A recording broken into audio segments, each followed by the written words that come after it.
प्रिया, मुळात film magazine राहिलेलीच नाहीये. आता जे काही आहे ते ऑनलाईन आहे. बरं, ऑनलाईन मध्ये डिजिटल पत्रकारिता कधी कधी खूप खालच्या पातळीवर जाते. आणि अजूनही जाते हो, ती. आणि वाटेल ते आरोप होतात, कसलीही चिखलफेक होते, पिक्चर्स मॉर्फ केले जातात, हम्म. वाटेल ते दाखवलं जातं.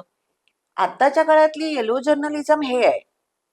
माझ्या काळामध्ये ज्यांनी इंटरव्ह्यू घेतले नाही ते टेबलवर बसून सगळ्या स्टार्सना आपल्या टेबलवर बोलवत आणि ते खोटे नाटे इंटरव्ह्यू छापत. त्यावेळेचं येलो जर्नलिझम ते होतं. आता डिजिटल माध्यमामध्ये हे असं चालू आहे. याच्यातनं सत्य शोधणं तेवढं सोपं नाहीये. कारण मी जसं म्हटलं की सत्य हे नेहमी बंदिस्त असतं, त्याचा नेहमीच उलगडा होतो असं नाही. म्हणजे रेखाच्या बाबतीतही अनेकदा गॉसिपिंग केलं जातं की अच्छा रेखा सिंदूर लावते तर ही अमिताभच्याच नावाचा सिंदूर लावते वगैरे वगैरे. तर हे शोधणं म्हणजे खरं तर तसं इम्पॉसिबलच गोष्ट आहे, कारण तुम्ही एकत्र काम करता, अनेक ठिकाणी वावरता.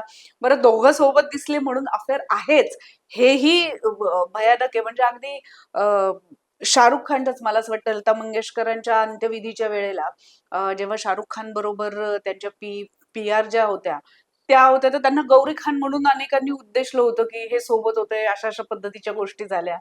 तर तिची वाईफ म्हणून, म्हणजे दोघं सोबत असले म्हणजे हजबंड अँड वाईफच आहे, हे मला असं वाटतं की इंडस्ट्रीमध्ये सुद्धा गृहीत धरलं गेलेलं आहे. पण ह्या सगळ्याचा म्हणजे या सगळ्या गॉसिपिंगचा हा खरंच स्टार्सला त्रास होतो का? रेखासारखी एवढी मोठी आजही जी रिनाऊंड लेजंड आपण ज्याला म्हणू शकू अशा पद्धतीची स्टार्स आहे, अमिताभ आहे. अमिताभ आणि रेखाचं प्रकरण तर इतकं एव्हरग्रीन आहे की इतक्या वर्षात ते ब्लोन संपता आउट ऑफ संपेना, प्रोपोर्शन.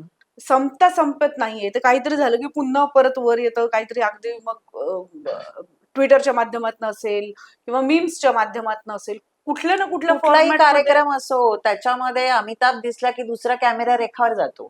म्हणजे एक्झॅक्टली. कॅमेरामन सुद्धा नाठाळ आहेत.